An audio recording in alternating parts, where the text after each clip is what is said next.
বেগুন খেতে আমার একদম ভালো লাগে না, শুধু বেগুন ভাজাটা একটু খেতে পারি, তাও গরম গরম। এই কথাগুলো যারা বলেন তাদের জন্যে আজকের এই রেসিপি, টক ঝাল আচারি বেগুন। আশা করি একবার খাওয়ার পর আর কখনো বলবেন না যে বেগুন খেতে আপনার ভালো লাগে না। আসসালামু আলাইকুম, আশা করি আপনারা যে যেখানে আছেন সবাই খুব ভালো আছেন। আলহামদুলিল্লাহ, আমরাও আল্লাহর রহমতে ভালো আছি।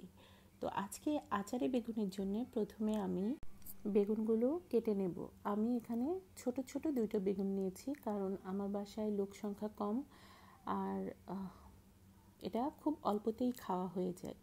এই কারণে আমি ছোট ছোট দুইটা বেগুন নিয়েছি। বেগুনগুলো একটু মোটা মোটা করে আমি কেটে নিচ্ছি।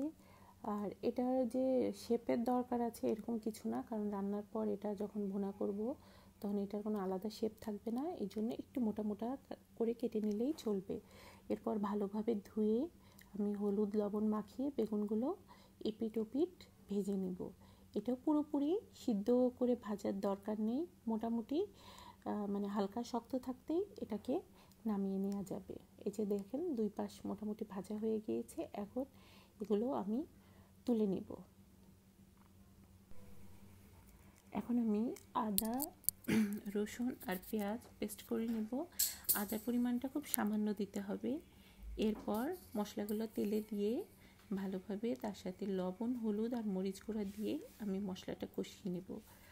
আর দিয়ে দেব খুব সামান্য পরিমাণ ভাজা জিরার গুঁড়া।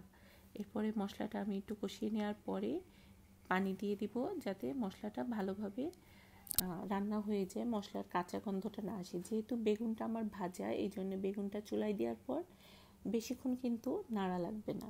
তো এই যে আমি বেগুনটাও দিয়ে দিয়েছি, এখন কিছুটা নেড়ে নেব।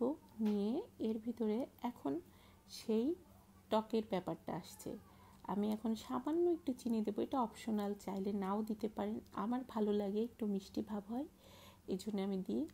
এখন আমি দিয়ে দিচ্ছি এক টুকরো আমের আচার, আর সাথে দিয়ে দেব 1 চামচ, টেবিল চামচের 1 চামচ আচারের তেল। আমি যেহেতু খুব অল্প রান্না করছি, এই কারণে আচারের পরিমাণ আর তেলের পরিমাণটা কম দিচ্ছি। যখন রান্নাটা বেশি হবে আচারের পরিমাণটাও একটু বাড়িয়ে দেওয়া লাগবে। আর যদি ঘরে আচার না থাকে তখন কিন্তু তেঁতুলের পাল্প দিয়েও এটা রান্না করা যায়। তো এই তো রান্না শেষ, এখন আমি এই যে বাটিতে ঢেলে নিলাম। তো আমার রান্নাটা যদি আপনাদের ভালো লাগে অবশ্যই লাইক কমেন্ট শেয়ার করে পাশে থাকবেন। আল্লাহ হাফেজ।